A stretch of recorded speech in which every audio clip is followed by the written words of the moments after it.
습니다. 레위기서 10장 12절에서 15절까지 말씀입니다. 레위기 10장 12절에서 15절입니다. 찾으셨죠? 같이 한번 우리가 읽도록 하겠습니다.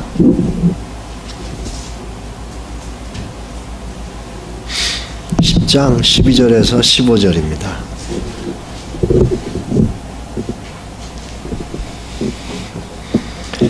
다 찾으셨으면 우리 12절부터 봉독하겠습니다. 잡동하겠습니다. 모세가 아론과 그 남은 아들 엘르아살에게와 이다말에게 이르되 여호와께 드린 화제물 중 소재에 남은 것은 지극히 거룩하니 너희는 그것을 취하여 거두룩을 넣지 말고 제단 곁에서 먹되 이는 여호와의 화제물 중 내 소득과 내 아들들의 소득인즉 너희는 그것을 거룩한 곳에서 먹으라. 내가 명령을 받았느니라. 흔든 가슴과 들어올린 뒷다리는 너와 내 자녀가 너와 함께 정결한 곳에서 먹을지니 이는 이스라엘 자손의 화목제물 중에서 내 소득과 내 아들들의 소득으로 주신 것임이니라. 그 들어올린 뒷다리와 흔든 가슴을 화제물의 기름과 함께 가져다가 여호와 앞에 흔들어 요제를 삼을지니 이는 여호와의 명령대로 너와 내 자손의 영원한 소득이니라. 아멘. 오늘 이 말씀을 좀 같이 나누겠는데요. 같이 기도하겠습니다. 먼저 두 가지를 기도하는데요. 우리 그 미얀마에 어저께 제가 저녁 때 통화를 했는데 그 리앙 목사님하고 통화를 했는데 라이센스 안 받고도 당장에 시작을 하겠다고 그렇게 얘기를 하시더라고요. 그 라이센스는 이제 곧 나오니까 그냥 미리 시작하겠다 그렇게 얘기를 하더라고요. 그래서 제가 그렇게 하는 것보다는 기다렸다가 라이센스 받고 하도록 하자 그렇게 이제 얘기를 했습니다. 이분들이 얼마 전에 저한테 그 어떤 건물에 바닥에 그 건물이 하나 있는데 그 건물을 다 오래돼가지고 건물을 다 뜯어냈습니다. 근데 거기를 갖다가 공구리를 이렇게 쳐가지고 막 하더라고요. 그 사진을 보내줬어요. 그래서 그게 뭔지 몰랐는데 그 보딩스쿨을 하려고 여기저기서 건물을 계약을 하려고 알아봤더니 계약이 안 되는 거예요. 그래서 자기네 베이스 안에 있는 건물 중에 남루한 건물을 갖다가 공구리를 쳐가지고 방을 만들어서 산속에 아이들이 오면은 거기에 거주할 수 있게끔 만들었던 겁니다. 이거 되게 열심히 해주고 있다라는 거죠.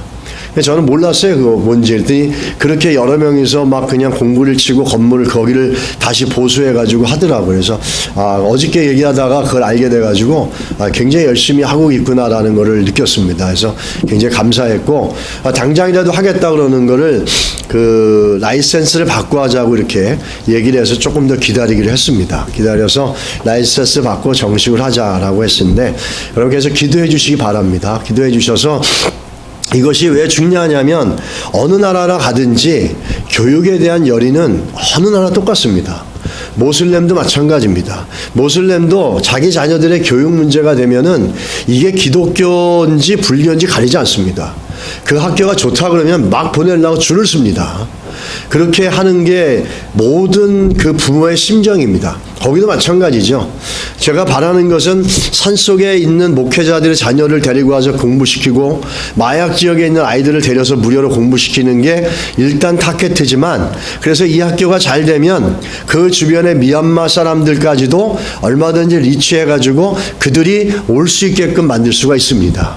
그래서 그 지역도 우리가 전할 수 있는 기회가 되고 더욱더 그 산속 깊은데도 얼마든지 계속해서 연결이 되면서 복음을 전할 수 있는 시작이 될 수 있기 때문입니다. 참 중요합니다. 여러분들이 기도해 주셨으면 좋겠습니다. 계속해서 기도해 주셔서 이 귀한 일을 해 주시고 분명히 이 사역에 함께 동참하고 동역해 주고 기도해 주시고 섬겨 주시는 분들에게는 하나님의 큰 은혜가 있을 줄 믿습니다. 그건 성경이 얘기하는 것이고 너무너무 귀중한 것입니다. 기도해 주시고 두 번째는 우리 또 이성민 집사님 그 딸 에스더가 7월 21일 날 키르기스탄으로 선교여행을 갔습니다. 2주간 정도 되는데 안전하고 일정이 계획대로 잘 진행될 수 있도록 여러분 기도해 주시기 바랍니다. 그런 것들이 젊은 아이들에게는 일생을 바꾸는 정말 중요한 모멘텀이 될 수가 있습니다. 하나님의 큰 은혜가 있고 안전하게 지키시고 성령으로 모든 일정이 좋은 열매 맺을 수 있도록 기도해 주시기 바랍니다. 같이 기도하겠습니다. 하나님 아버지, 아멘. 할렐루야. 오늘도 이 말씀을 통해서 같이 하나님 말씀을 나누겠습니다. 오늘 그 말씀은 이 말씀이 이제 직업에 관한 말씀이 될 수 있는데요. 이 직업을 얘기하기 전에 예전에 그 중학교 때 제가 봤던 책인데 갈매기의 꿈이라는 책을 아마 많이 기억하실 겁니다. 리차드 바크가 쓴, 아마 제 연령대 되시는 분들은 중고등학교 때 다 한 번씩 읽어보셨을 거예요. 거기에 이제 그 리차드 바크란 분이 원래 비행사였습니다. 그래서 비행사 경험을 통해서 얻은, 창공을 나르면서 얻은 그 경험에 영감을 받아서 이 책을 씁니다. 저는 사실 중학교 때 이 책을 사람들이, 친구들이 막 뭐라 그럴까, 읽어보라고 좀 생각 있는 친구들이 권면해줘서 읽으려고 잡았다가 2번을 포기를 했습니다. 이해가 잘 안 되는 거예요. 조나단이라는 갈매기 혼자 계속 독백하는 얘기만 나오고 너무 재미가 없는 거예요.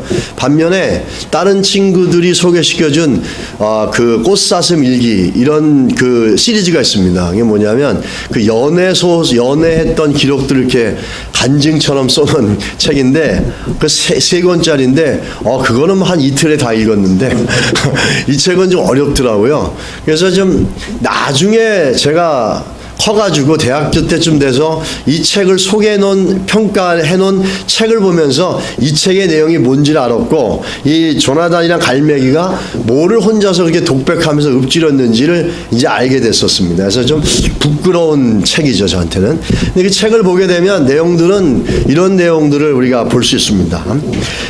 사실 이 책이 18번 출판사에 가서 거절을 당합니다.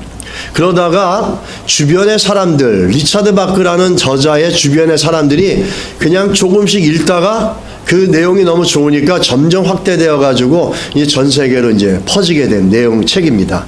이 책의 원 제목은 조나단 리빙스턴 시걸입니다. 그 조나단 리빙스턴 갈매기라는 겁니다. 이래서 이 조나단 갈매기라 이렇게 얘기합니다. 근데 한국에는 갈매기의 꿈이라 이렇게 번역이 됐습니다. 갈매기들의 관심은, 내용은 이런 얘기죠. 갈매기들의 관심은 오직 뭐냐면, 갈매기들에게 날개가 존재하는 이유는 오직 하나입니다. 물고기를 잡아먹는 수단으로서만 갈매기의 날개가 존재하고 있다는 겁니다. 그래서 갈매기들은 그 날개짓을 해가지고 한 마리의 물고기라도 더 잡아먹으려고 혈안이 됐습니다.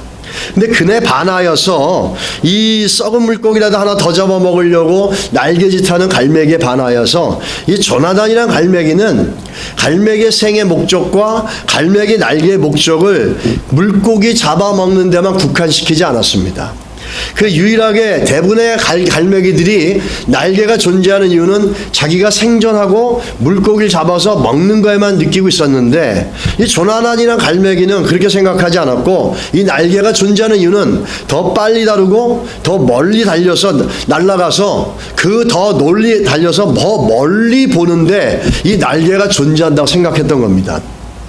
그렇게 생각하는 조나단을 다른 그 동료 갈매기들은 비난하고 조롱하고 비웃음을 던집니다. 그러나 조나단은 그럴수록 더욱더 굴하지 않고 날개가 있는 이유를 분명하게 합니다. 그러면서 높이 나는 새가 멀리 본다라는 여러분과 제가 많이 들었던 문구가 거기서 나오게 됩니다. 그 날개가 존재하는 건 높이 날아서 더 멀리 보는 것이다 라는 겁니다. 다시 말하면 물고기에만 국한되지 않고 물고기 저 너머에, 물고기를 넘어 저게 끝이 아니고, 물고기가 끝이 아니고 더 너머에 세상에 있는 것을 보게 해주는 게 날개라는 겁니다. 여러분, 오늘 그 조나단 리빙스턴 시걸이라는 이 책을 보면서 갈매기의 날개가 존재하는 목적이 2가지로 상이하게 나눠집니다. 그냥 평범한 사람들에게는 갈매기의 날개가 존재하는 건 물고기를 잡아먹는 데 필요한데, 이 조나단 리빙스턴 시걸은 이 갈매기가 존재하는 건 더 높이 달러서 멀리 보고 물고기 너머에 있는 세계를 보게 해주는데 날개가 존재한다고 느끼는 겁니다. 이거를 우리가 오늘 본문하고 연결시켜서 생각한다면 우리들의 직업과 연결해 볼 수가 있습니다. 여러분, 우리들이 갖고 있는 직업이라는 것은 이 갈매기 조나단이 날개가 존재하는 이유처럼 이 상이하게 다른 것처럼 어떤 사람들에게는 이 직업이라는 것은 그냥 물고기만 잡아먹는데 쓰여지는 수단으로 생각할 때가 참 많습니다. 근데 결과적으로 그 세상 사람들은 직업이라는 걸 통해서 돈을 버는데 사용되는 도구로 직업을 사용합니다. 그러나 예수 믿는 사람들에게는 과연 그런 의미로 하나님께서 이 직업이라는 날개를 줬는가라는 거죠. 우리 예수 믿는 사람들에게 직업이라는 날개를 주신 것은 돈이라는 것, 먹기를 위해서, 살기를 위해서 물고기를 잡아먹는, 그거를 잡아먹는 이용 가치와 수단으로서의 날개가 아니라 돈이라고 하는 것 그 너머를 보게 해주는 기능이 있고 역할을 하는 게 우리들의 직업이 될 수 있다라는 겁니다. 그래서 이 직업은 돈을 버는 수단이기도 하지만 이 직업을 통해서 돈 너머에 하나님 우리에게 계획하시고 우리에게 말씀하시고 원하시는 것, 다른 말로 말하면 소명이라는 겁니다. 이 소명을 이루어내는 더 높은 것, 더 멀리 보는 차원에서 우리에게 이 잡을 주셨다라고 해도 과언은 아닙니다. 그래서 예수 믿는 사람들은 이 직업과 소명을 하나로 연결시켜서 이 직업을 통해서 소명을 이루어낼 수 있는 것에 많이 고민하게 되고 많이 기도하게 되는 게 분명한 사실일 것입니다. 오늘 이 본문을 보면서 제사장의 잡이 나오는데 제사장이라는 사람을 가지고 있는 잡, 이걸 갖다가 하나 두 가지로 볼 수 있습니다. 제사장이 갖고 있는 이 중요한 역할과 또 제사장을 하나의 잡으로 생각해 볼 때 우리 모든 사람들에게 적용되는 이 잡의 문제들을 우리가 좀 생각해 볼 수 있습니다. 먼저 오늘 본문을 보시면은 13절에 12절에 한번 가서 보시기 바랍니다. 12절에 같이 한번 읽을까요? 시작. 모세가 아론과 그 남은 아들 엘르아살에게와 이다말에게 이르되 여호와께 드린 화제물 중 소재 남은 것은 지극히 거룩하니 너희는 그것을 취하여 누룩을 넣지 말고 제단 곁에서 먹되, 이렇게 얘기합니다. 이 소재라는 거는 여러분 잘 아는 것처럼 곡식을 드리는 겁니다. 근데 이 소재라는 것에 항상 붙여 다니는 수식어가 있어요. 그 수식어가 뭐냐면 지극히 거룩하다라는 겁니다. most holy라는 겁니다. 그 레위기서 2장에 가서 보시면 소재가 등장하는데 레위기서 2장 3절에도 동일한 말이 나옵니다. 이 소재물에 남은 것은 아론과 그의 자손에게 돌릴지니 이는 여호와의 화제물 중에 지극히 거룩한 것이라, 이렇게 얘기합니다. 소재물에겐 항상 같이 붙어 다니는 표현이 뭐냐면 지극히 거룩한 것이라는 겁니다. 그리고 성경이 소재물이 다른 재물보다 더 거룩하다고 차별을 두고 있는 겁니까? 그리고 또 그 예물을 드리는 예물들이 차별되어져서 예배를 드려 등급이 있다라는 겁니까? 그런 의미는 아닙니다. 이 소재가 가지고 있는 특성과 소재를 하나님께서 가지고 소재를 통해서 쓰고자 하는 목적이 있습니다. 그 목적이 뭐냐면은 이 소재물은 남은 것 한 줌을 패가지고 밀가루 한 줌을 들어서 불에 태워서 드리고 남은 밀가루는 누구에게 주느냐면 그 제사장들에게 주는 겁니다. 쉽게 말하면 오늘 본문에 보면은 제사장의 월급을 얘기하고 있는 겁니다. 우리 교회에서 목회자들에게 주는 그 월급을 사례비라고 이렇게 부릅니다. 월급이라고 얘기하지 않습니다. 사례비는 무슨 말이냐면 감사해서 드리는 겁니다. 이거는 월급이라고 해서 세상적인 기준으로 측정해서 드리는 게 아닙니다. 감사의 크기가 크면은 더 줄 수도 있는 거고 작으면 작을 수도 있는 겁니다. 그래서 이건 사례비라고 그럽니다. 오늘 본문을 보게 되면서 왜 이걸 지극히 거룩하다고 했냐라는 겁니다. 그 재물의 등급이 없고 재물을 차별을 두지 않는다면 오늘 드리는 이 소재물은 왜 지극히 거룩하냐고 소재물에 그런 표현을 항상 붙여서 이 성경은 얘기하고 있다는 거죠. 여러분, 이게 굉장히 참 중요한 내용인데 소재물이 중요하다라는 게 아니라 소재물이 쓰여지는 목적과 기능이 참 중요한 겁니다. 성경에 보면은 여러분들이 지금 잘못 생각하면 이 본문의 말씀이 꼭 이 제사장 얘기니까 목회자들 사례비 많이 줘라 뭐 이런 얘기로 들으실 수도 있습니다. 뭐 그렇게 들으셔도 뭐 괜찮습니다. 그런 얘기는 아닙니다, 결코. 오늘 그 본문을 보면은 이렇게 얘기한 이유가 있어요. 성경에 보면 성도들이 타락하기 시작하고 이스라엘 백성들이 타락하기 시작하고 이스라엘 백성들의 신앙의 열정이 식어져 가면은 제일 먼저 타격받는 게 뭔지 아십니까? 예배입니다. 그 예배가 타격받는데 왜 예배가 타격받기 시작하냐면 예물 드리는 자가 없어집니다. 예물 드리는 자가 없어지니까 어떻게 되냐면 그 예배를 인도하고 성전에 늘 있어야 부르심과 소명이 있는 제사장들이 예배를 성전에 남아있지 않고 먹고 살기 위해서 성전을 버리고 떠나가 버립니다. 그래서 성전은 폐허가 되어버립니다. 그 제사장이 없는 성전은 의미가 없습니다. 그 예배를 인도하고 예배를 가르쳐야 되는데 불은 꺼져버리고 그 성막 안에 성전 안에는 금초 뿌리고 뭐고 진섭병을 다 곰팡이 썰어버리고 아무것도 없어버린 겁니다. 이들이 먹고 살기 위해서 고향으로 돌아가고 세상 각지로 흩어져서 유랑생활을 하면서 아무 데 가서나 자기에게 먹고 살 것만 공급되어지면 그 일을 하게 되어집니다.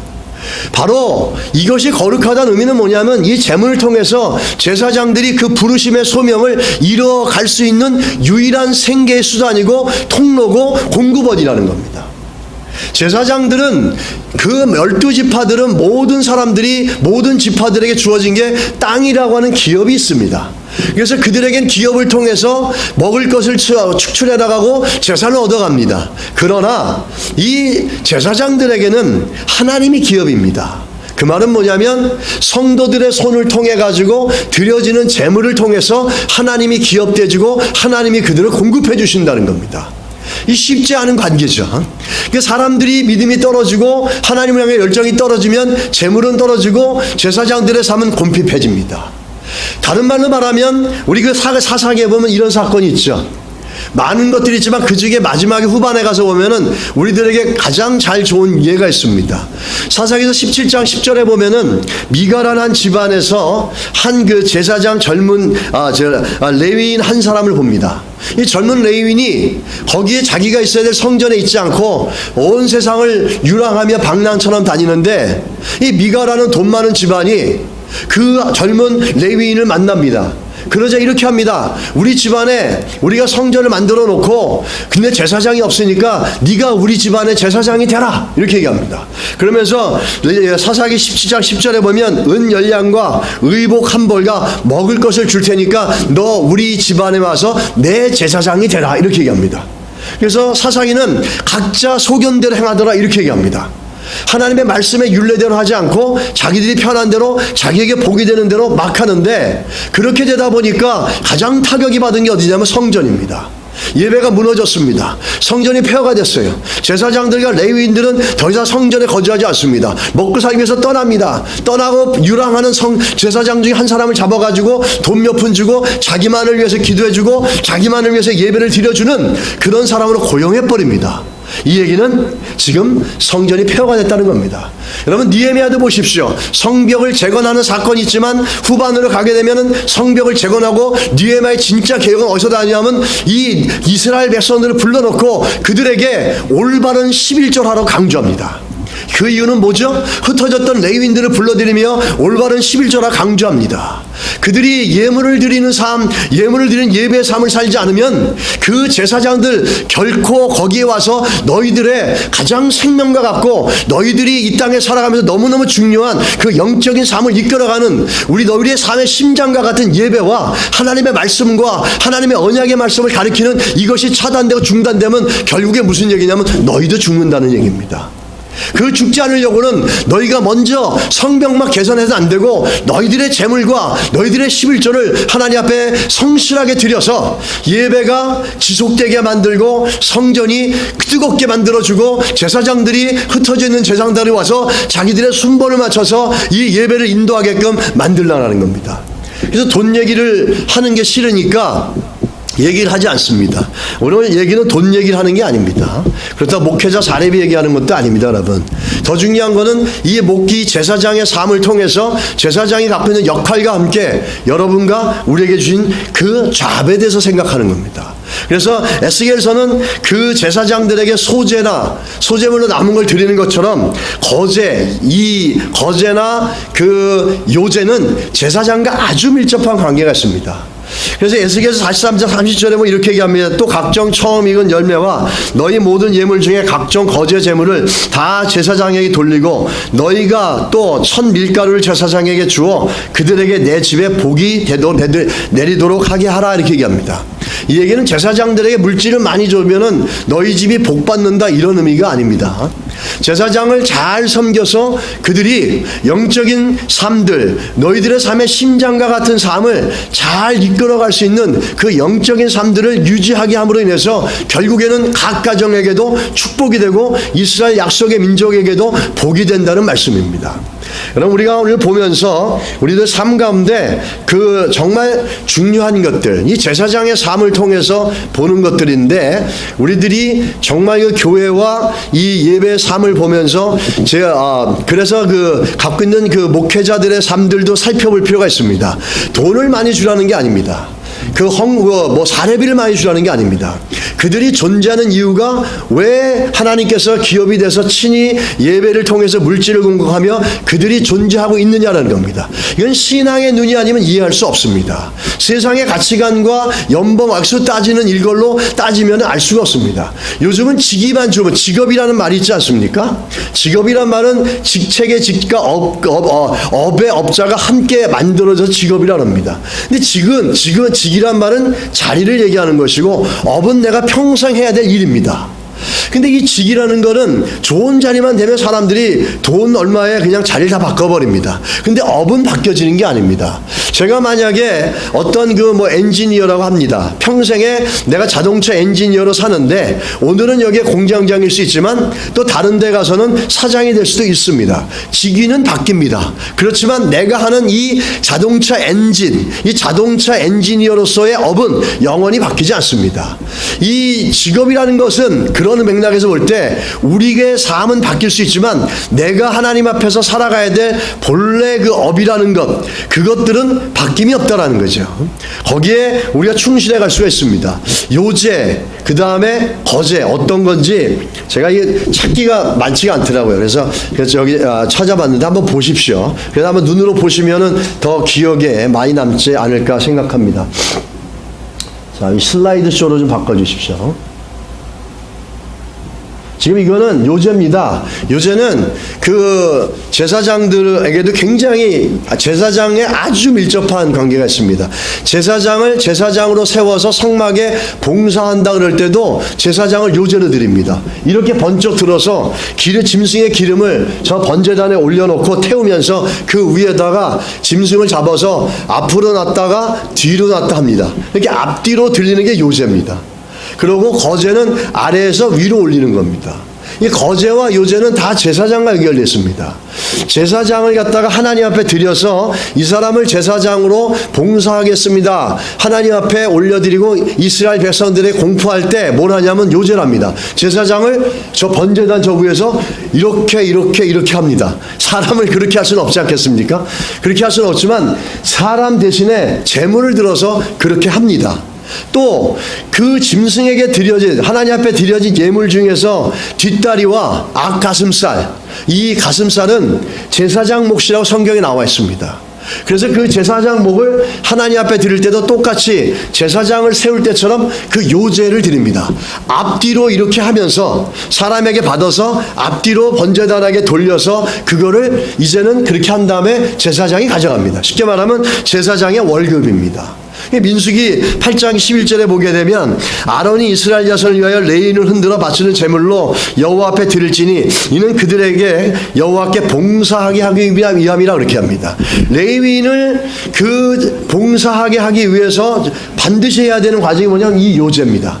이렇게 흔들어 가지고 사람과 하나님 앞에 이 사람이 성막에서 봉사할 사람이니까 잘 지켜보십시오. 이 사람이 움직일 때 예배가 이루어지고 이 사람을 통해서 하나님 말씀이 가르쳐집니다. 쉽게 말하면 하나님의 말씀의 본이 되어야 되고 예배의 본이 되어지는 사람들이 이 사람들입니다. 라는 걸 공포해 주는 겁니다.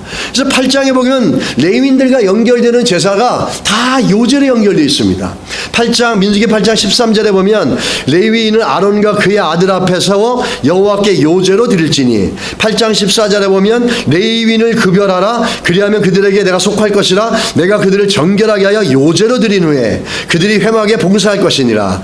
레위인이 이의 죄에서 스스로 깨끗하게 하고 그들의 옷을 빨매 아론이 그들을 여호와 앞에 요제로 드리고 이렇게 얘기합니다. 이 요제는 흔들어서 드리는 건데 하나님 앞에 드려진 사람이 붙잡고 또 흔들어서 이 하나님의 것으로 그걸 드리는 겁니다. 그래서 이 요제라고 할 때는 이 제사장 몫으로 얘기할 때가 참 많고 제사장과 연결되어져 있는 부분이 굉장히 많습니다. 이 제사장들 요제 가장 좋은 거 제물의 가장 좋은 부분이 어디냐면 가슴살입니다. 그리고 뒷다리입니다.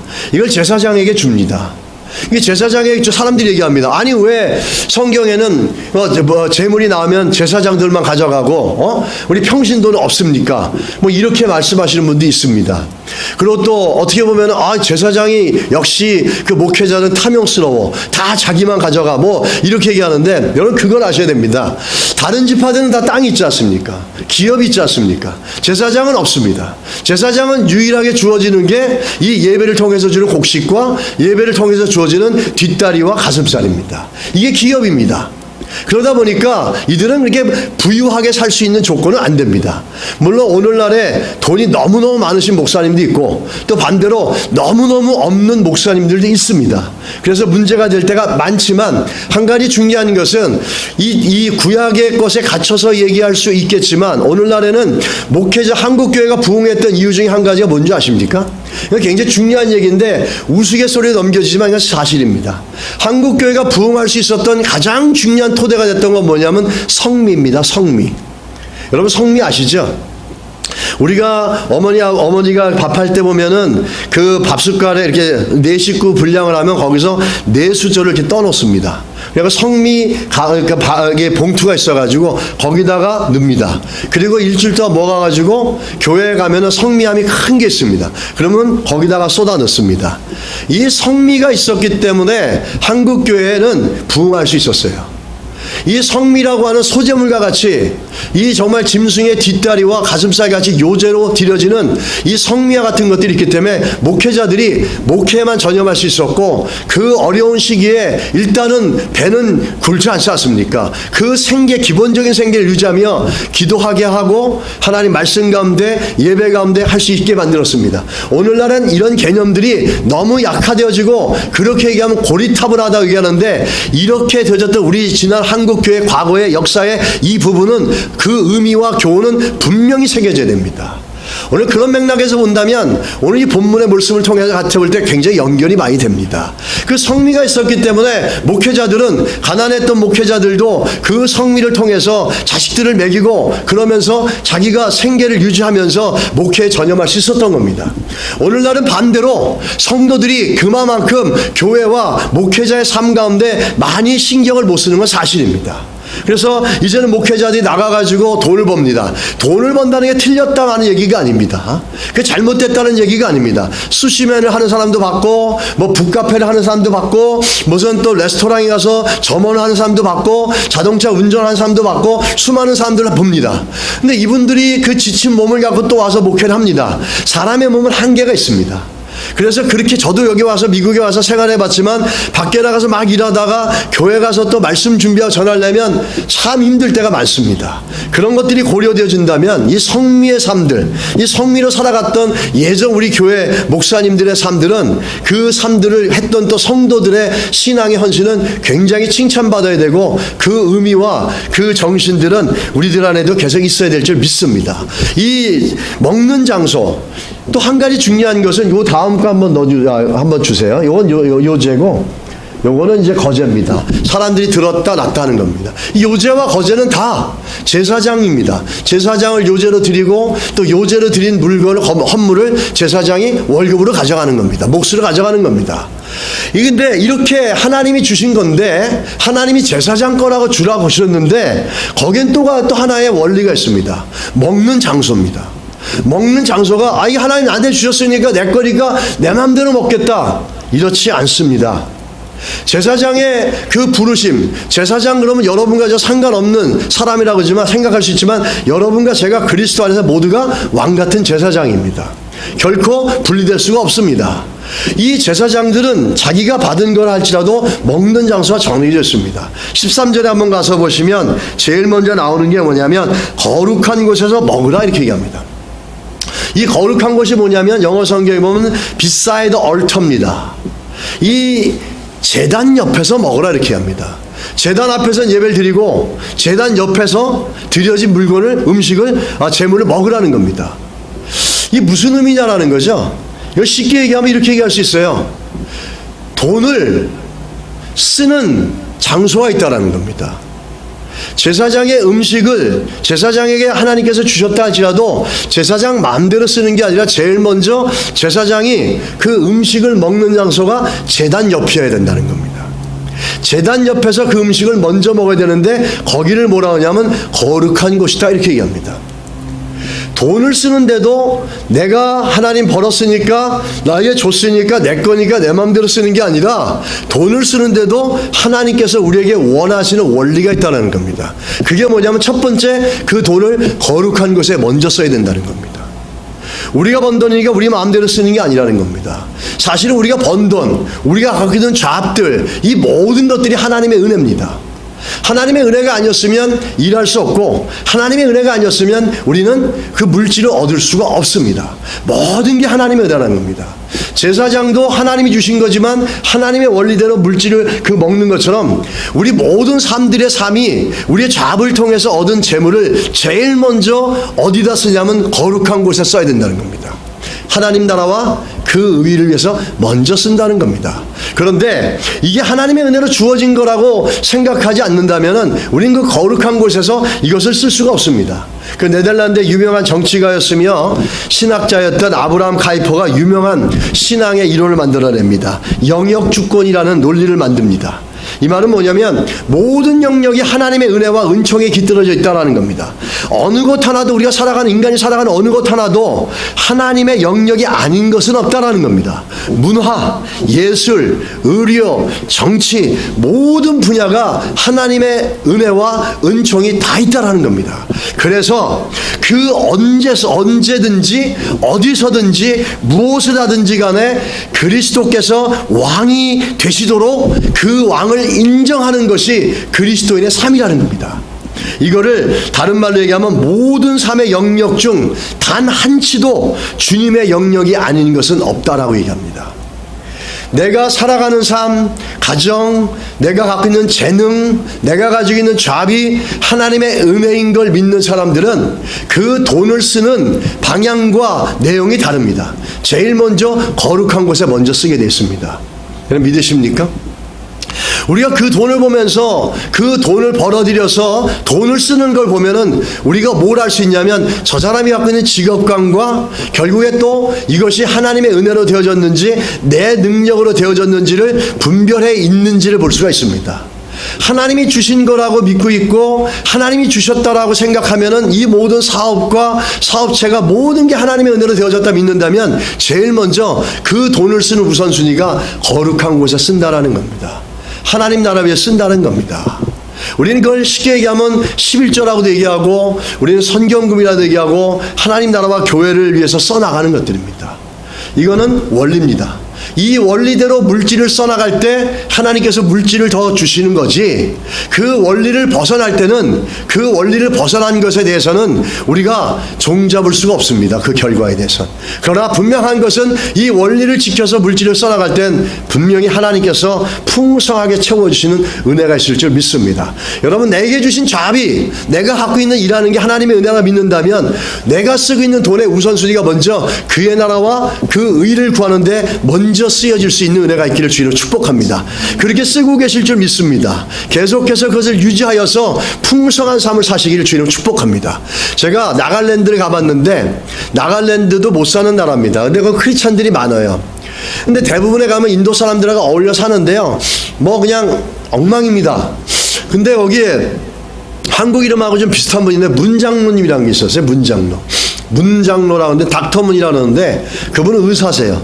그래서 그분이 초대를 해서 그날 가서 밥을 먹으러 갔는데 아주 깜짝 놀랐어요. 집이 너무너무 큰 거예요. 집이 이게 뭐 저는 그냥 다들 초라하게 사니까 그런 줄 알았는데 집이 너무너무 큰 거예요. 어떻게 이제 큰 집 두 채가 이렇게 연결되어 있어요. 그 큰 집 두 채 연결되는 데는 또 하나의 응접실이 있고 부엌이 있고 그런 겁니다.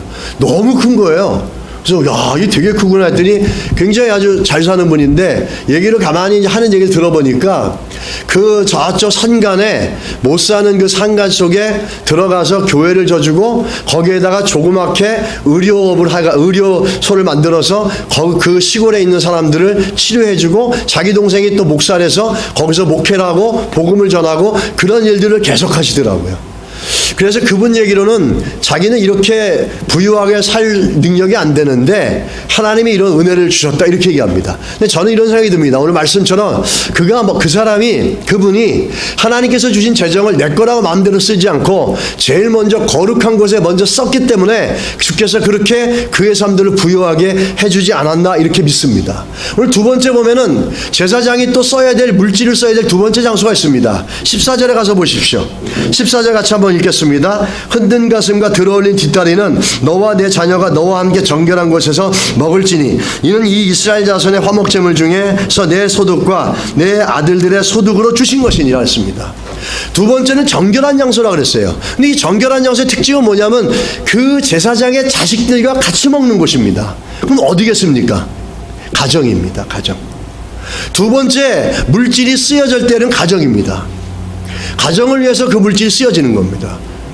교회와 쉽게 말하면 교회와 가정, 하나님 나라와 가정입니다. 근데 우리가 벌어들인 돈에 100만 원을 번다고 할 때 오늘 본문에 보시면은 이 아빠가 나가서 돈을 100만 원을 벌었어요. 그죠? 그럼 이 100만 원은 아빠가 결정하고 아빠가 쓸 수 있는 게 아닙니다. 사실은. 거기에는 누구 목도 있는지 아십니까? 여러분이 벌었지만 여러분의 자녀의 목도 있는 거예요. 오늘 그 본문을 14절에 보십시오. 내 소득과 내 아들의 소득을 주신 거라는 겁니다. 내가 나가서 짐승의 뒷다리와 가슴살을 가져왔지만 내가 벌었지만 그거는 내 거이기도 하지만 거기에는 하나님께서 누구 것도 주신 거니까 내 아들의 목도 주신 거예요. 그러니까 100만 원을 받으면은 거룩한 곳에 쓰고 나머지는 나를 위해 쓰는 게 아닙니다. 내가 벌었으니까 내 마음대로 쓰는 게 아니라 내 자식에게도 돌아가야 된다는 거예요. 100만 원 중에 얼마 몇 퍼센트는 우리 애들 거라는 겁니다. 그 아이들을 먹이고 그 아이들에게 주고 그 아이들에게 쓰라고 주신 겁니다. 근데 우리는 그 돈을 벌면은 부모 거라고 생각합니다. 그렇지 않습니다. 그 부모가 100만 원을 벌었을 때 그 100만 원에 그 100만 원에 뭐 10만 원은 아이들의 몫으로 하나님 주신 겁니다. 그런 게 설정되어져서 아이들의 교육비, 아이들의 건강, 아이들의 여러 가지를 써 나가는 겁니다. 내가 벌었지만 내 가정을 위해 쓰는 건데 거기에는 우리 아이들의 목도 있다라는 겁니다. 이 재정을 쓰는 원리가 여기 나오고 있습니다. 지금 우리가 힘들어 버렸지만 두 가지가 분명히 있어야 됩니다. 먼저 첫 번째 거룩한 곳에 쓰여야 되고 두 번째는 가정을 위해 쓰여야 된다는 겁니다. 이 하나님께서 이 땅에 우리에게 주신 그 중요한 기관이 있는데 그게 교회와 가정입니다. 이 교회가 가정이 건강해 나갈 때 교회도 건강해지고 가정도 건강해집니다. 이거는 어떤 게 더 우선순위가 있다고 얘기할 수 있는 게 아닙니다. 가정이 건강한 사람들은 교회도 건강하게 만듭니다. 근데 교회가 건강한 사람들은 가정도 건강하게 만듭니다. 이게 나눌 수가 없는 겁니다. 굉장히 중요한 것이죠. 동전의 양면성과 같이 갑니다. 그래서 건강한 교회는 보면은 건강한 가정생활하는 사람들이 많습니다. 그리고 또 중요한 건 건강한 가정생활하고 건강한 교회생활하는 사람들은 건강하게 재정을 씁니다. 참 중요합니다. 여러분이 번 재정들, 내 직업이 하나님께서 주신 거고 돈 버는 것만으로 주신 게 아니라 그 너머에 하나님의 소명이 있다라는 것을 우리가 안다면은 우리가 재정 쓰는 원리에 있어서 우선순위들이 잘 정해져 갈 수 있기를 주님으로 축복합니다. 제가 생각하기에는 우리 모든 분들이 그게 잘하고 있다고 그렇게 믿습니다. 그렇지만 우리의 잡들을 통해서 한번 이 말씀을 통해서 다시 한번 좀 살펴봅니다. 아까도 얘기했지만 이 갈매기의 꿈에 그 날개가 존재하는 것은 두 가지 목적이 있다고 했지 않습니까? 어떤 갈매기들에게는 이 날개를 통해서 물고기만 잡아먹는 데 쓰이고 어떤 갈매기, 조나단 같은 갈매기는 그 날개를 통해서 물고기 그 너머에 물고기만 아닌 그와 더 큰 세계를 볼 수 있는 더 높이 날라서 더 멀리 볼 수 있게끔 하는 것이 날개라고 생각하는 갈매기도 있습니다. 잡도 마찬가지라는 겁니다. 이 두 가지를 어떤 분들은 그냥 먹고 사는 수단으로만 생각하는 사람들이 있는가 하고 내가 부를 얻고 성공하기 위해서 내가 잘 먹고 잘 살기 위해서 이 잡을 내가 나에게 직업이 주어졌다고 생각하는 사람이 있나 하면은 어떤 이들은 이 잡을 통해서 하나님의 영광을 드러내고 정말 이 잡을 통해서 돈뿐만 아니라 그 너머에 있는 왜 돈을 주셨고 왜 잡을 주셨는지를 늘 보면서 돈 너머에 있는 하나님의 소명과 부르심의 나라를 향해서 달려가는 분들도 있다라는 겁니다. 우리는 어떤 부류의 사람일 거냐라는 거죠. 몇 년 전에 워싱턴 포스트에서 이제 이런 시니컬하고 우스꽝스러운 글이 있었습니다. 이런 내용입니다. 나 이제 잠자리에 누워서 나의 고급 요리를 늘 먹을 수 있고 내 주식이 올라가기를 기도한다. 그리고 세상을 판단하는 내 판단이 현명하고 내가 마시는 포도주는 100포도주이기를 기도한다. 내가 다닐 헬스클럽이 문을 닫지 않으며 나의 금융시장이 성장하기를 기도한다. 내가 잠이 깨기 전에 파산하더라도 그들이 내 승용차만은 가져가지 않기를 기도한다. 약간 좀 익살스럽기도 하지만 굉장히 시니컬한 얘기입니다.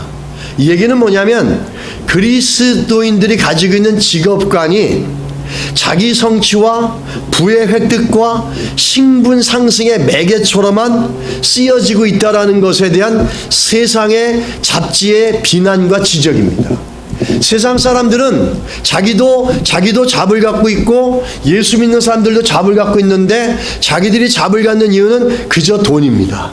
성공하는 것이고 유명해지는 겁니다.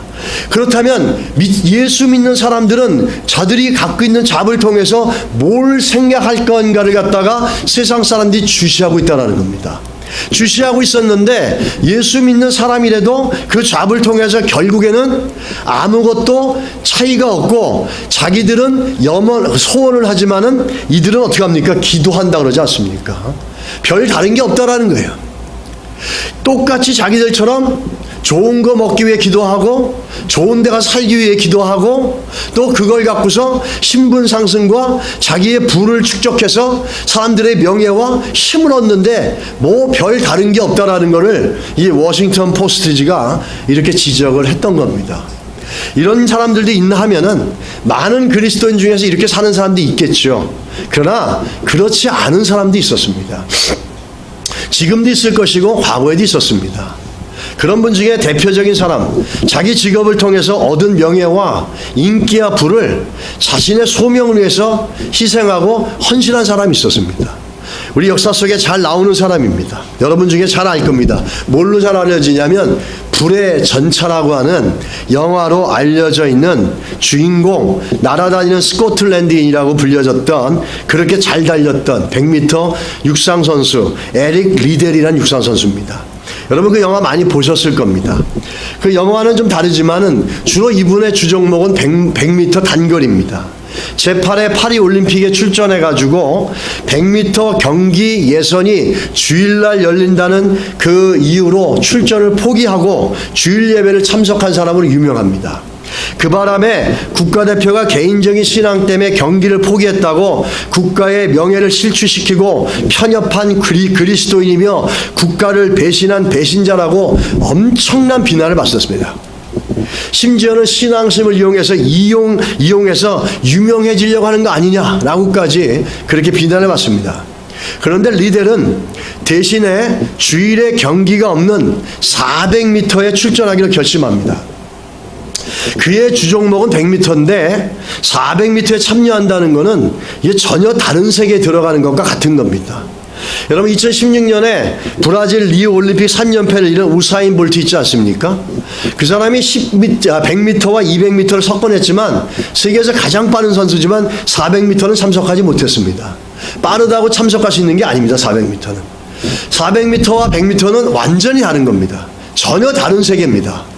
그런데 그 며칠 만에 고민을 하고 생각했던 이 에릭 리델은 전혀 경험도 없고 전혀 자기와 상관없고 할 수 없다고 생각하는 전혀 딴판의 세계인 400m에 참석하기로 결정을 합니다. 아주 깊은 고민 끝에 400m에 참여하게 된 겁니다. 사람들은 어리석다고 비난했습니다. 그러나 400m에서 기적의 금메달을 땁니다. 모두가 놀랐고 영국이 놀랐고 여론은 완전히 바뀌어버렸습니다. 기자가 와서 질문합니다. 어떻게 이렇게 할 수 있었는가라고 묻자 대답하기를 200m는 최선을 다해서 뛰었고 남은 200m는 하나님이 도우셨습니다 라고 대답을 했습니다. 여기까지 보면은 이렇게 얘기합니다. 주일 성수하기 위해서 이렇게 했기 때문에 주일 성수 잘해서 복 받았다라고 많은 사람들이 얘기합니다. 만약에 그렇게 이 사건을 본다면 우리는 이 사건이 갖고 있는 교훈의 반밖에 모르는 겁니다. 그거보다 이 에릭 리델이 갖고 있는 자기의 자업을 통해서 하나님께서 하시고자 하는 부르심과 소명에 대한 철저한 헌신과 거기에 대한 이해의 바탕을 통해서 그는 그런 어려운 결정도 했고 또 어려운 참석도 할 수 있었던 겁니다. 그 이후에 정말 주일 성수를 참석해가지고 400m 금메달을 받고 이 사람이 정말 세상 사람들처럼 명예와 권력을 누리고 창창나게 살았느냐? 그렇지 않습니다. 그는 그 인생이 그렇게 평탄하지 않았습니다. 화려하고 인기 있고 많은 사람들의 칭찬과 국민 영웅으로 불려질 만큼 그렇게 높은 인기를 누리고 있을 때 그 사람은 돌연히 어떻게 하냐면 그 모든 기대감을 버리고 중국에 선교사를 갑니다. 가장 피크 때 자기가 국민들에게 가장 칭찬받고 명예와 돈과 권력과 모든 것들을 다 얻을 그 지점에 그 아주 피키의 정점 속에 그분은 다 내려놓고 오히려 그것을 통해서 중국 선교사를 갑니다. 중국 선교사로 가가지고 텐진에서 12년, 산둥반도에서 7년에 이어 웨이시엔이라는 포로 수용소에 가서 43살에 뇌종양으로 숨을 거둡니다. 거기까지 위치는 바뀌었지만 자기는 거기서 늘 하고 있는 일은 동일한 그 일들을 했었습니다. 그 스티븐 매트 카프라는 분이 메이시엔 포로 수용소에서 이 에릭 리델을 만났습니다. 그리고 나중에 그 사람을 회고합니다. 세계대전 속에 일본은 중국을 침략했고 중국 내에 있는 외국인들은 웨이시엔 수용소 다 보내졌습니다. 일본의 통제 대상이었고 학대를 받았습니다. 스티븐 매트카프라는 사람은 그곳에서 에릭 리델을 만났는데 에릭 리델을 회고하는 그 내용을 보게 되면 이럽니다. 수용소에서도 동료들의 기쁨을 주기 위해서 자기가 운동선수였지 않습니까? 운동을 가리킵니다. 그러면서 그 힘든 삶에서 살아날 수 있도록 몸과 마음을 건강하게 하기 위해서 그들에게 운동을 가리키고 운동 경기를 만들어서 그들을 참여시켜서 그들의 기쁨이 되어지고 성경 공부를 통해서 복음을 제시하고 그 큰 바구니에서 일본 사람들이 학대하는데도 불구하고 일본 사람들을 사랑하자라고 얘기하면서 사람들의 눈총도 받고 그랬다는 겁니다. 그러면서 자기가 받아왔던 그 금메달을 갖다 팔아가지고 그 어려운 동료들을 돕고 받기 죽기 전에는 자기가 올림픽 때 뛰었던 그 런닝 슈즈를 갖다 꿰매서 이 회고록을 썼던 스티븐 메카트프에게 그거를 줍니다. 그뿐만 아닙니다. 윈스턴 처칠이 이 사람이 국민 영웅 아닙니까? 포로 교환 협상 카드로 누굴 내놓냐면 이 에릭 리델을 갖다가 돌려달라고 합니다. 근데 에릭 리델은 거절하고 자기보다는 임신부로 있는 임신부를 보내버리고 자기 대신에 자기는 그냥 수용소에 남습니다. 이런 삶의 모습을 봤던 이 스티브 메카트브는 나중에 결정합니다. 그 사람을 통해서 복음이 심겨지고 그가 결정하는 것은 자기를 학대했던 일본을 사랑하게 되어지고 결정하면서 내가 이 포로 수용소에 나가면 나는 당신이 나에게 심어줬던 그 예수의 복음으로 말미암아 일본에 선교사로 가겠습니다. 그렇게 합니다. 이 스티븐은 나중에 그 포로 수용소에 나와가지고 정말로 일본에 가서 일본 선교사로 가서 일평생을 일본 선교를 위해서 바쳤던 겁니다. 그 포로 수용소에서 얼마나 일본 사람들에게 잔인한 학대를 받았겠습니까? 그런데 이 에릭 리델이란 한 사람을 통해서 그 안에 용서가 일어나고 사랑이 일어나면서 오히려 일본을 가서 섬기며 중보하며 그 일생을 거기에서 마쳤다라는 겁니다. 어떤 이 예수 믿는 에릭 리델 같은 사람들은 자기에게 주어진 직업을 통해서 충분하게 하나님 나라를 위해서 그 직업이란을 통해서 돈을 얻는 것이 아니라 명예와 권력을 얻는 게 아니라 그 너머를 보면서 하나님 나라를 살아갔던 사람들입니다.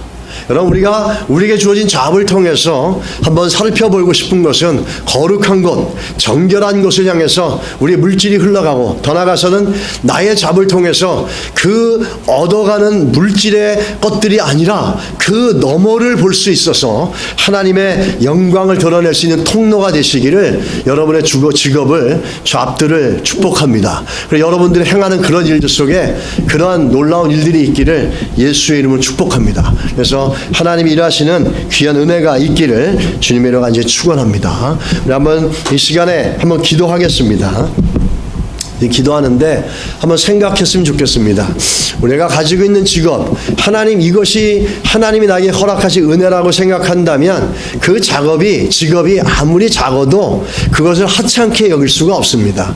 어떤 직업이든지 하나님께서 주신 것이고 그걸 통해서 얼마든지 하나님께서는 영광된 일들을 이루실 줄 믿습니다. 같이 한번 이 시간에 기도할 때, 하나님, 우리에게 주신 이걸 통해서 주께서 원하시는 귀한 일들이 이루어지게 해주십시오. 같이 한번 기도합니다.